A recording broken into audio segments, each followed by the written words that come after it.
Assalamualaikum warahmatullahi wabarakatuh.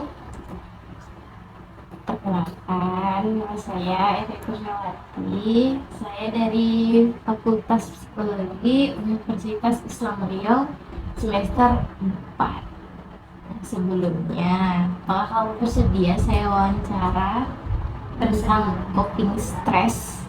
Iya, bersedia. Boleh kamu perkenalkan diri kamu dulu gitu? Perkenalkan, nama saya Feby Alia, biasa dipanggil Feby. Saya mahasiswa semester 6.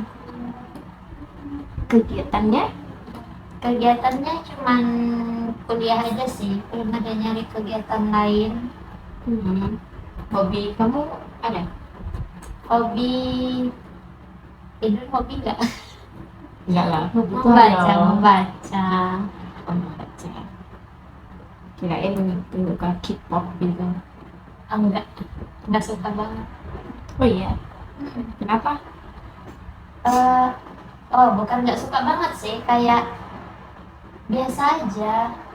Tapi kalau ngelihat kayak fansnya itu kayak terlalu over banget. Fanatik ya? Oke lah, kita langsung ke wawancaranya aja ya. Iya. Apakah kamu nyaman bertanya sama orang lain jika sedang mengalami ketidakpastian, mengalami keraguan lah tentang masalah kamu, tentang diri kamu gitu? Enggak sih, soalnya kayak lebih nyaman di pendam aja. Kenapa? Emang gak ada temen yang siap untuk mendengar ceritamu? Bukan nggak ada sih, sebenarnya ada, cuman karena belajar dari pengalaman yang selalu adu mekanik, jadi adu nasib, jadi belajar untuk memendam sendiri. Sedih ya? Iya. Jadi apa-apa sendiri gitu? Iya, apa-apa sendiri. Tapi pasti punya temen lah ya di kampus? Ada satu? Iya, satu. Yang berarti udah deket banget lah ya? Iya, bisa dibilang gitu sih. Sebelumnya kamu tuh kuliah tuh ngekos atau rumah sendiri? Sebelumnya sempat ngekos ya, dapat 1 semester ngekos. Terus karena sekarang mau magang, lokasinya juga dekat dari rumah, jadi di rumah. Masih magangnya? Magang di mana? Di SMA.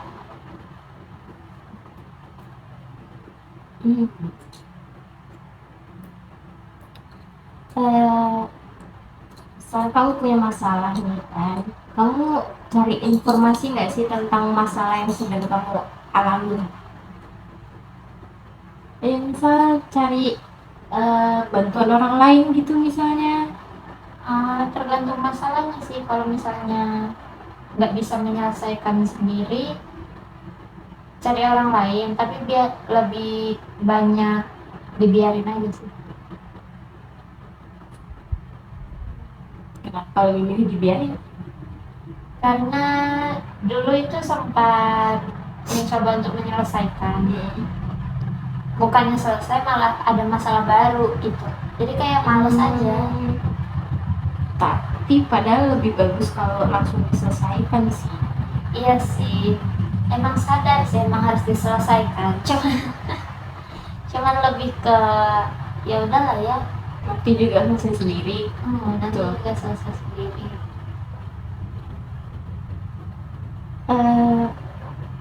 Kamu ngerasa kesal gak sih atau sedih kalau misal kamu pengen mencari sesuatu informasi tapi informasi itu nggak sesuai sama apa yang kamu mau?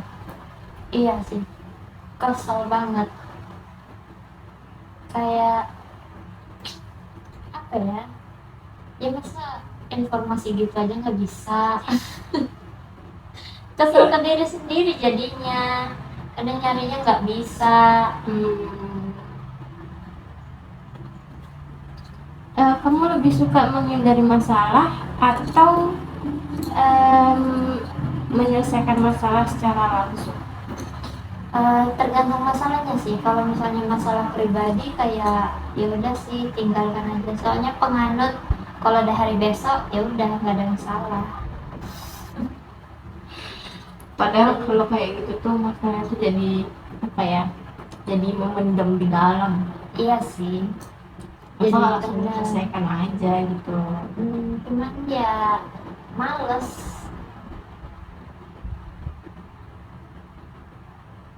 Kalau misalnya ada masalah yang harus segera kamu selesaikan, kamu tuh gimana?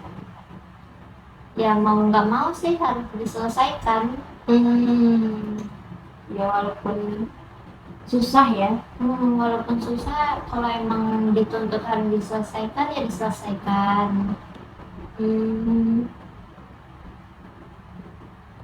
Gimana kamu ngatasinnya? Ngatasin masalah yang harus diselesaikan. Ya kalau udah kayak gitu berarti harus melibatkan orang lain kan. Untuk mencari bantuan, mencari jalan tengahnya gitu. Jadi kamu harus melibatkan orang lain ya. Iya. Jadi kayak ya susah untuk mengatasi sendirian. Karena kalau cuma diri sendiri ya itu males. Jadi kan kalau ada orang lain kayak ya orang lain yang itu Yang bantu, yang mengusulkan harus mikir. kau tuh harus ini gitu. Jadi kalau nggak ada orang lain yang nggak gerak. Emang harus didorong ya tipenya. Iya yang harus gitu, yang harus didorong banget.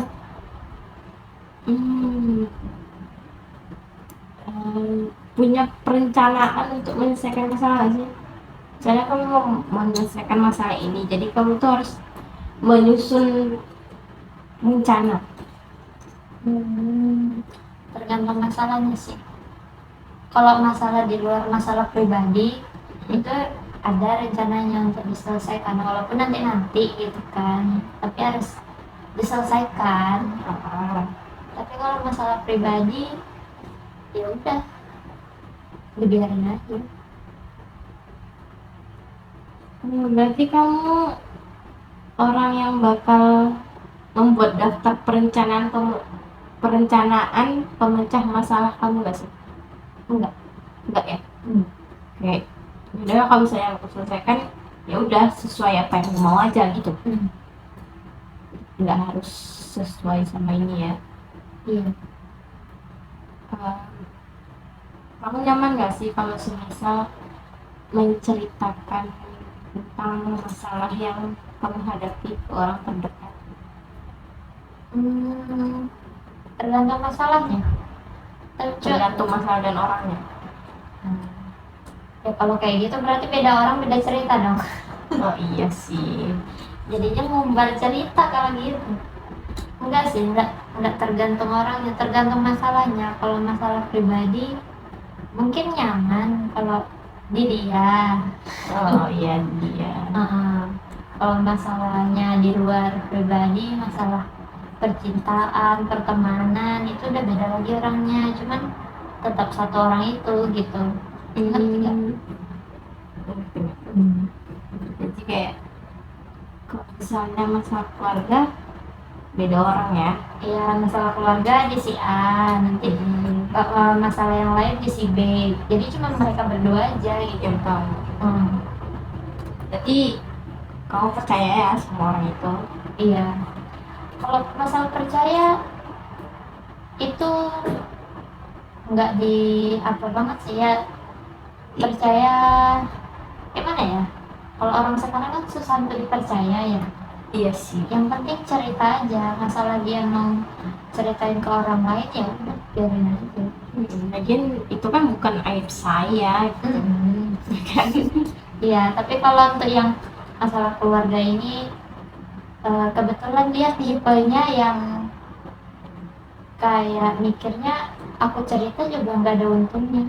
Intinya dia tuh Iya memang. bodo amat lah orangnya.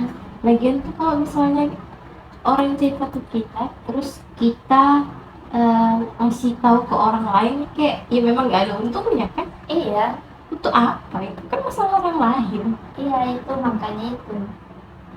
Harus sih punya orang yang kayak gitu. Ya untungnya ada.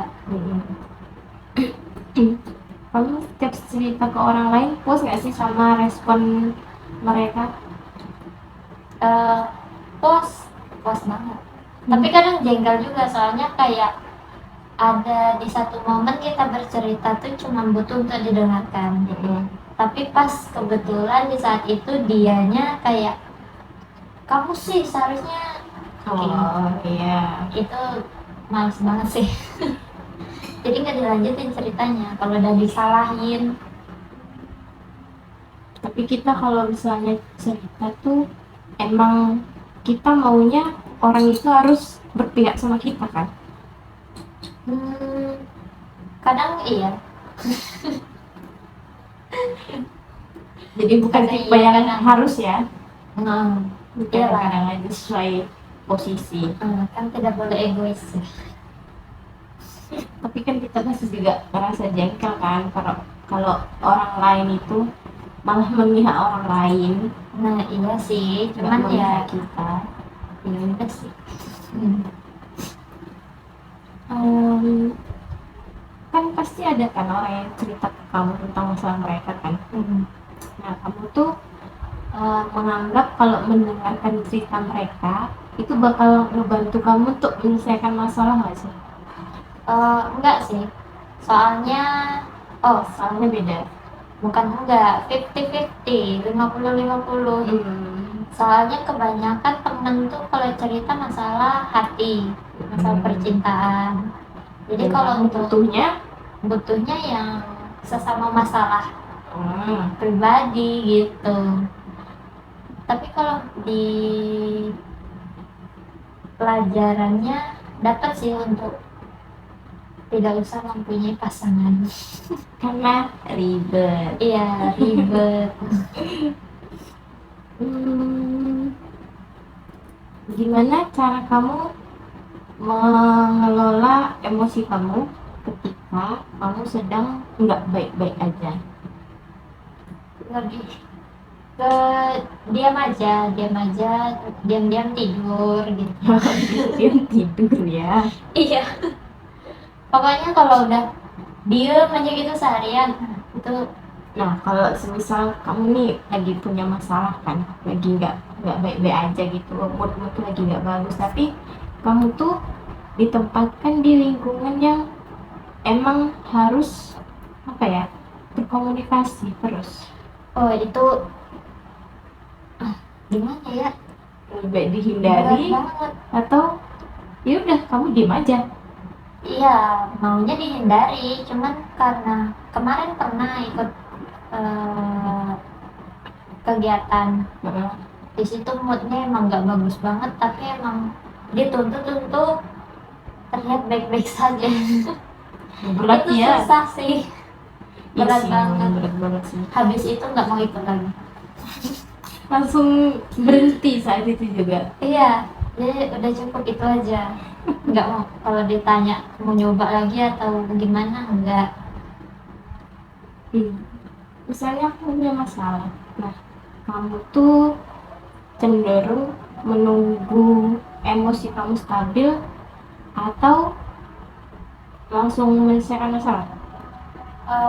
Langsung sih, harus langsung detik itu juga, karena kalau nunggu aku stabil dulu gitu kan ya udah nggak mood nyelesain masalah. Jadi menurut aku kalau aku udah baik-baik aja, udah stabil, ya masalah itu udah selesai gitu. Oh, jadi kayak ya aku nggak harus nunggu gitu. Iya, Kalau misalnya aku udah merasa baikan, ya berarti aku nggak perlu gitu. iya, nggak perlu.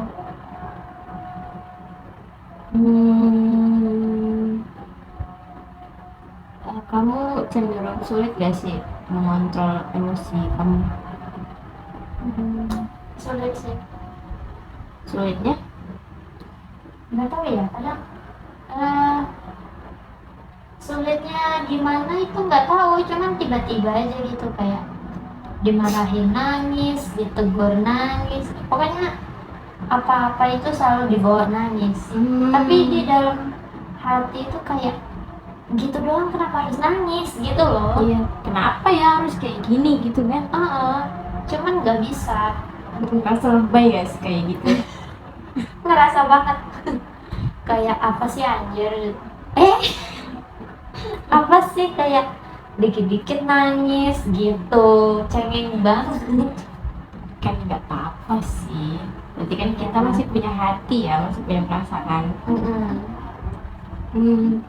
Gimana kamu menghadapi situasi yang membuat kamu tuh nggak nyaman? Menghadapinya Misalnya kamu lagi punya masalah sama si A, tapi kamu tuh harus ketemu sama si A. Jadi gimana kamu menghadapinya? Tetap bercengkrama atau mendiamkan si A? kalau gitu tergantung. Kalau misalnya cuman berdua ini ya benar-benar dihindari banget, harus berusaha untuk mengganti si A. Tapi kalau misalnya berkelompok gitu ya menganggap si A ini tidak ada. Tapi kalau misalnya kamu punya masalah, ya kenapa kamu berdua sama si A, kan punya masalah sama dia?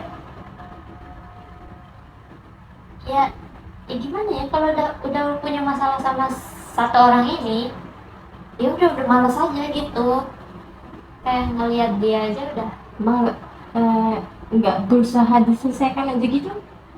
Tergantung masalahnya. Misalnya masalah apapun gitu, aku udah berusaha untuk menurunkan ego, untuk minta maaf, untuk menyelesaikan masalah. Tapi kalau misalnya respon dia yang kayak masih arogan gitu, masih nyolot, ya ya udah gitu, berarti nggak mau masalah selesai, ya udah berarti seorangnya. Iya, tinggalkan aja ya. Kayak nggak rugi juga gitu kan? Iya, nggak rugi juga. Cuma kan cengkel. Kamu kan cenderung orang yang menghindari masalah ya.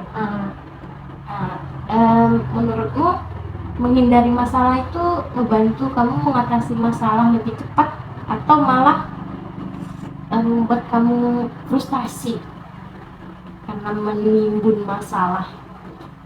Lebih ke frustasi sih. Iya, ya gimana nggak frustasi ya kan. Cuman sadar sih kalau masalah itu dipendam kan emang nggak baik. Cuman lebih ke maju kena mundur kena. Oh iya. Gitu. Jadi ya lebih baik mundur aja lah. Lebih baik diam aja di tempat. Kamu tuh tipe yang mengalah? Enggak, tidak bisa. Enggak ya, Enggak bisa. Paling nggak bisa mengalah. Cuman dituntut untuk mengalah. Ya gimana ya? Jadi daripada harus, dulu iya aja disuruh mengalah, kalau sekarang aku punya jalan sendiri. Oh iya, gitu. bagus sih. Kamu punya suatu keinginan gak sih yang kamu tuh nggak bisa mencapai itu? Misalnya kamu mau apa gitu, tapi kamu tuh nggak bisa ngedapetin itu. Untuk kayaknya kalau untuk itu masih jadi bayang-bayang,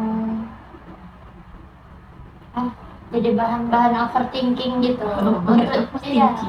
Untuk di masa depan kayak punya tujuan nih, di misalnya 5 tahun ke depan atau nggak sehabis lulus kuliah kan sudah bisa ini gitu kan. Cuman itu dia overthinking, bisa nggak ya gitu, masih ngerasa ragu ya bisa atau enggaknya. Tapi kan biasanya makin ke depan itu tuh bakal berubah nggak sih keinginan kita tuh? berubah banget. Kayak cita-cita lah, dulu kecil cita-citanya jadi dokter, pas besar kita nggak punya cita-cita. Iya lagi. Pas pertama masuk kuliah itu ada kayak menggebu-gebu banget gitu. Tapi semenjak berjalannya gitu kan, naik semester 4 5 apalagi ini 6 puncaknya, Mm-mm. jadi lebih ke ya udah ikutin arus aja gitu. Gimana kamu mengelola frustasi kamu ketika kamu harus menahan diri dari melakukan sesuatu yang sangat ingin kamu lakukan? Eh, kalau dulu sih berontak ya, kayak emang emang harus dapat. Tapi kalau sekarang lebih, kalau misalnya nggak dapet ya udah tinggal tidur. Udah lah ya gitu, Ah, males udah lah. juga gitu kan. Iya, kayak masih ada hari esok udah.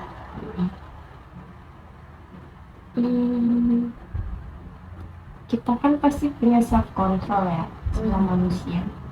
Eh, Lingkungan kamu ini bikin kamu sulit nggak sih untuk menjaga self control kamu? Kalau untuk di lingkungan sih nggak sulit ya, soalnya kurang bersosialisasi juga. Tapi kalau di rumah itu Sulit. sulit banget. Emang biasanya gimana sih kalau di rumah sampai kamu sulit menjaga self control kamu? Aduh, gimana ya ceritanya?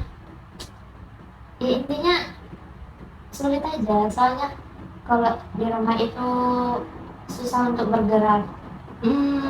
Jadi ya itu yang bikin sulitnya. Menurut kamu menjaga self control tuh penting gak sih untuk emosi kamu, untuk menjaga emosi kamu? Penting, lagi belajar juga, tapi belum bisa-bisa. Lagi belajar untuk mengontrol emosi kan.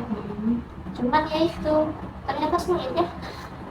Iya dong, sulit banget. Gimana penilaian kamu terhadap kemampuan kamu menghadapi masalah sehari-hari? Bagus atau buruk? Penilaian aku bagus sih. Gimana bagusnya? Bagus. Soalnya kan kamu lari dari masalah. Iya. Kamu lari dari masalah nggak bagus. Iya sih, tapi kalau untuk penilaian diri sendiri itu sudah cukup bagus, sudah ada peningkatan daripada yang sebelum-sebelumnya gitu kan. Karena yang sebelum-sebelumnya itu berpikir kayak kok bodoh banget sih gitu. Tapi kalau untuk sekarang good lah. Bagus untuk diri sendiri. Gimana kamu ketika menghadapi masalah yang nggak mudah untuk diselesaikan? Kamu tuh gimana? Apakah cari bantuan dari orang atau ya harus berpikir sendiri caranya? Tuh gimana? Pertama cari sendiri sih, nyari sendiri kan. Kalau misalnya udah nggak bisa mentok gitu, baru nanya ke orang.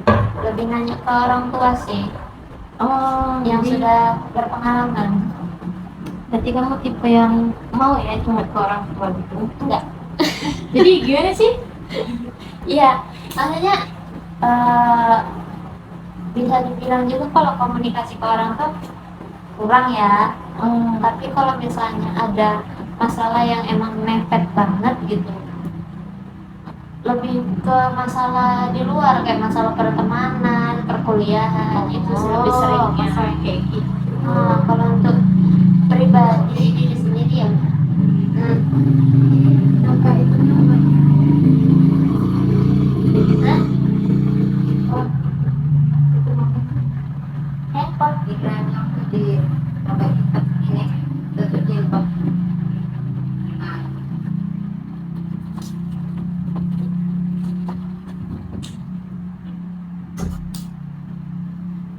ikan sedikit. Iya, sedikit. Oke, lanjut ya. Gimana tadi ya? Berarti cara kamu menyelesaikan masalah tuh bertanya ya. Bertanya. Semisal nih, kamu udah dapet solusinya, tapi solusi yang kamu kamu apa tuh namanya kamu pilih itu tuh nggak menghasilkan sesuatu yang kamu inginkan. Apa tanggapan kamu? Gimana sikap kamu? Ya kesel ya, kesel, marah, karena kan nyari solusi kan juga nggak cuman sejam 2 jam gitu, kadang bisa sampai berhari-hari dipikirin gitu kan.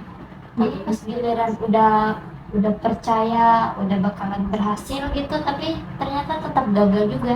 Song ya, Jadinya kesel, sedih. sedih banget.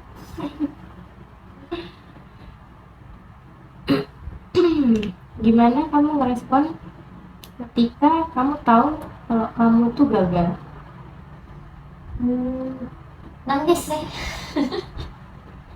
Nangis, sedih, kecewa gitu kan, kok bisa gagal sih gitu. Kegagalan apa yang paling bikin kamu ngerasa sedih? Gagal jadi anak sih kayaknya. Gagal jadi anak. Aduh. Ya.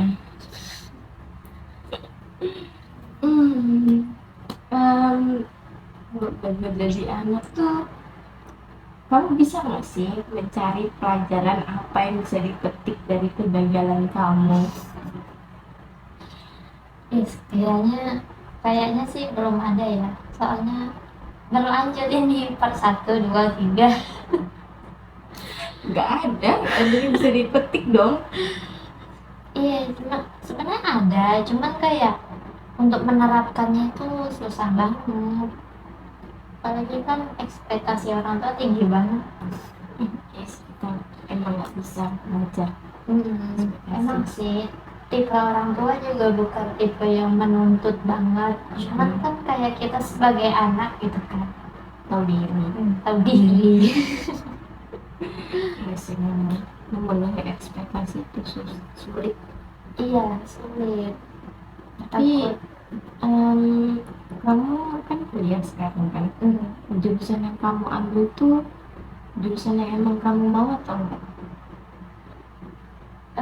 Gimana ya, kayak posisinya kemarin waktu lulus sekolah itu aku pengen kuliah, tapi belum tahu jurusannya apa. Jadi karena udah daftar, terus tuh waktu itu posisinya prodinya baru ada 4. Nah, jadi kayak bingung banget, pertimbangannya juga lama kan, kayak di olahraga aku nggak bisa, terus di sastra juga enggak gitu kan, di PGSD tidak bisa. Harus menghadapi anak SD itu kayak Sulit. berat. Jadi kayak ya udahlah, lanjutin kejuruan dari sekolah aja gitu. Sebenarnya kan di SMK kan ngambil TKJ, jaringan juga, jadi di situ juga ada jaringan, jadi ya udah ngambilnya di situ. Jadi yang sesuai aja ya. Yang sesuai aja. Sebenarnya kamu tuh mau apa sih? Jurusan yang kamu mau tuh apa sebenarnya? Itu aku nggak tahu. Nggak tahu mau apa. Kemarin tuh sempat pengen psikolog juga.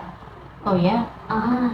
Kalau nggak psikolog, psikiater gitu kan, kayak pengen banget memahami seseorang gitu. Mau masuk psikologi ya? Iya, cuman karena tidak dapat izin kuliah jauh-jauh, jadi kuliah yang dekat.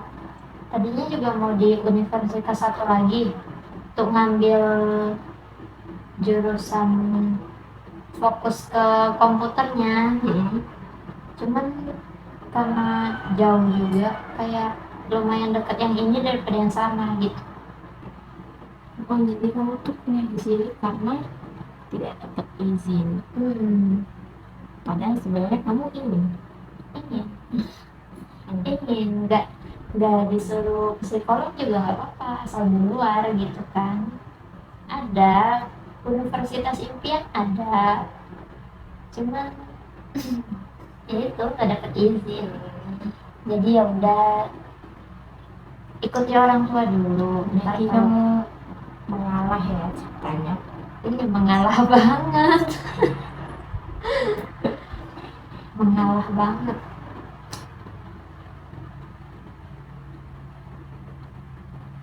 Hmm, apa yang mendorong kamu untuk terus berusaha menjadi versi terbaik dari diri kamu sendiri? Apa yang mendorong kamu? Mulai dari ini sih, dari keadaan sekitar, di lingkungan, terlebih di lingkungan ini tetangga-tetangga. Kenapa? Kayak di sini kan namanya juga di desa ya kan, kayak yang terlihat, yang dijunjung tinggi itu yang terlihat gitu, namanya kayak terlebih materi. Nah, jadi merasa banget dikucilkannya sama tetangga, jadi kayak aku tuh harus bisa gitu Harus bisa tinggi tingginya ya untuk biar nggak menampar dikucilkan. menampar semua omongan mereka gitu. Susah kalau punya tetangga kayak gitu. Susah banget, apa pokoknya tinggal di desa itu susah, nggak enak banget. Nah, wawancara kita sampai sini aja ya. Oke. Untuk Mbak Febi, terima kasih sudah mau saya wawancara dan terima Iya. kasih sudah bercerita banyak sekali. Bisa membantu saya sekali. Iya, Kasih iya. ya. Oke. Baiklah, kita tutup. Baiklah.